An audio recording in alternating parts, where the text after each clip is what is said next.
اور press conference Bharat میں ہوئی جو ان کے ملٹری آفیشلز ہیں، جوائنٹ پریس کانفرنس، اور اس پریس کانفرنس میں تو جو ڈائریکٹر جنرل ہیں ایئر آپریشنز، شاید ایئر مارشل بھارتی نام ہے ان کا، انہوں نے تو آج حد ہی کر دی.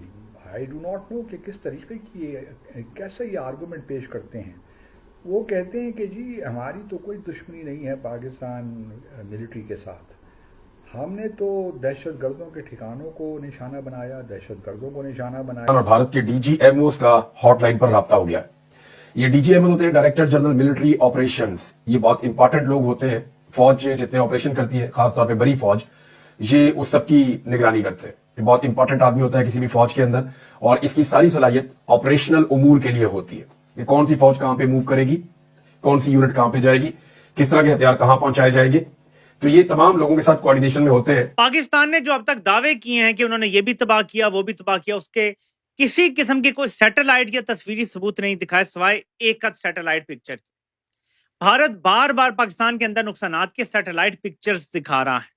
پاکستان اور بھارت کے ڈی جی ایم اوز کے درمیان رابطہ. بھارتی میڈیا کے مطابق دونوں ڈی جی ایم اوز کی فون پر بات ہوئی ہے. پاکستان اور بھارت کے ڈی جی ایم اوز کے درمیان رابطہ ہوا ہے. بھارتی میڈیا کے مطابق دونوں ڈی جی ایم اوز کی فون پر بات ہوئی ہے. اور خبر دیں گے آپ کو، پاکستان اور بھارت کی ڈی جی ایم اوز کے درمیان ہاٹ لائن پر بات چیت کا پہلا مرحلہ. میں تو یہ سمجھتا ہوں، اور پھر پہلگام ہوا. پہلگام میں آرمی چیف نے جو بات کی دو قومی نظریے کی، اسی دو قومی نظریے کو بنیاد بنا کر ہی دہشت گردوں نے مذہب پوچھ پوچھ کے گولی ماری. بھارت نے اپنا زبردست کروز میزائل برہموس استعمال کیا، اور پاکستان نے ایک ارٹلری کا میزائل جو ہے اسے آپ یہی کہہ سکتے ہیں جو فتح 1 تھا وہ استعمال کیا، جبکہ ان کے برہموس کے مقابلے میں ہمارا بابر ہے، ہم نے بابر کا استعمال نہیں کیا. تو اس بات کو ذہن میں رکھیں کہ یہ کسی حد تک شاید زیادہ نقصان اس لیے بھی پہنچا، لیکن ان کے برہموس میزائل ہماری بیسس پر لگے ہیں. ہاں، نقصان کتنا ہوا ہے یہ متضاد دعوے ہیں.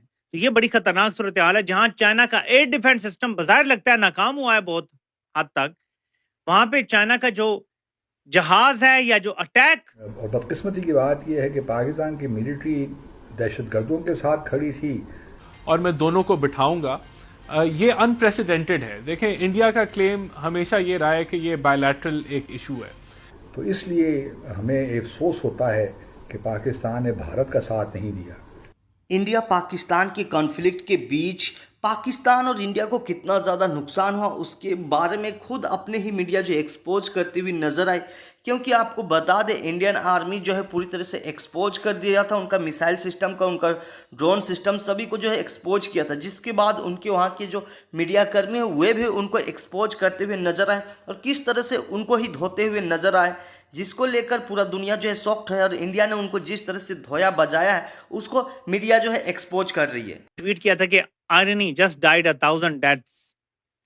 ہم سویلینز کو ٹارگٹ نہیں کرتے، ہمارا کلچر اور ہمارا مذہب اس کی اجازت نہیں دیتا. اور یہ بالکل صحیح نیچے لکھا ہوا ہے کہ آپ کو اس پر رونا آ رہا ہے یا ہنسی آ رہی ہے. یہ وہ لوگ ہیں جنہوں نے 26 نومبر کو اپنی عوام کو بھون ڈالا، اپنی عوام کے سروں پہ نشانے لے کر گولیاں ماری. سب سویلین تھے، سب نہتے تھے، لاشیں تک غائب کر دی گئیں. لیکن ان کی جرت دیکھیں جھوٹ بولنے کی، جو عالمی سطح پہ بیٹھ کے بول رہے ہیں کہ ہمارا مذہب ہمیں سویلین کو ٹارگٹ کرنے کی اجازت نہیں دیتا. اوپر سے PR کیمپین چل رہی ہے جنرل عاصم منیر کی کہ جناب نے فجر کی نماز پڑھائی، جناب نے کہا جی فجر کے بعد آپریشن کریں گے، یہ اسلام کا طریقہ کار ہے. پھر نام انہوں نے اسلام کے اوپر بنیان مرصوص رکھا. اور جنرل عاصم منیر کیا برکتے، بس یہی کسر رہ گئی. اب کہہ دیں گے کہ جنرل عاصم منیر نے جیسی جنگ کا اعلان کیا، قطار اندر قطار فرشتے بھی آ گئے تھے پاکستان کی مدد کرنے کے لیے. جیسے 65 کے حوالے سے ہمیں کہانیاں سنائی گئی نا کہ وہ جی انڈین پائلٹ ہے، وہ کہتا ہے یار میرا تو نشانہ کبھی چوکا ہی نہیں، تو تمہارے میں پل پہ مارتا ہوں گولا. وہ کوئی ایک گرین سا بندہ کھڑا ہوتا ہے، وہ اٹھا کے اسے پانی میں پھینک دیتا ہے، پھر میں گولا مارتا ہوں، وہ اٹھا کے پانی میں پھینکتا ہے. ہمیں یہ کہانیاں سنائی گئی تھی 65 کے حوالے سے کہ جی فرشتے اتر آئے تھے. اگر فرشتے واقعی اتر آتے نا تو ہم 65 میں کشمیر فتح کر لیتے. لیکن یہ کہانیاں سنائی گئی اور بچپن میں ہم سارے بلیو کرتے تھے ان کہانیوں پہ. ٹھیک ہے، یہ کہانیاں پھیلائی گئی تھی. ابھی بھی ہم اسی طرف جا رہے ہیں کہ فرشتے آ گئے تھے جنرل عاصم منیر کی مدد کرنے کے لیے. وہ اتنا نیک بندہ ہے، اتنا اچھا بندہ ہے کہ اس کی مدد کے لیے فرشتے اتر آئے تھے. بیانیہ بن رہا ہے جی کہ جنرل عاصم منیر اب اتنے تگڑے ہو گئے ہیں پاکستان میں